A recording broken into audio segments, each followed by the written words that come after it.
Wie vindt dit spannend? Het lieket een dij als alle oren die het op middelbare squalle impuls van OSG Pietriellis altijd met een kringgesprek begint. Maar je zal deze klasse beginnen met een bijzonder experiment.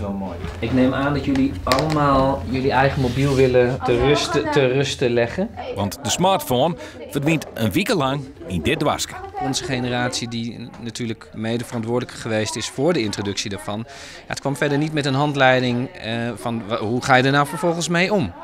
En die verantwoordelijkheid hebben we wel. Wij zijn de enigen die nog een referentiekader hebben om het te vergelijken, de ene situatie versus de andere.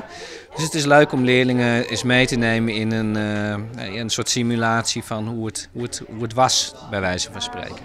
Want een libben zonder smartphone... Ja, dat vind ik knap hoe ze dat uit dingen zijn.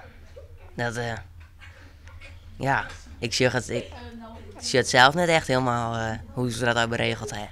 Hey, wat gek guys. Ja, terwijl wij hem al staan soort gebruiken eigenlijk. De telefoon is dan ook lieke gewoon worden als eten of sliepen. Bellen, appen, social media. Appen, snappen en ja, Instagram en zo. Gewoon contact maken met mensen.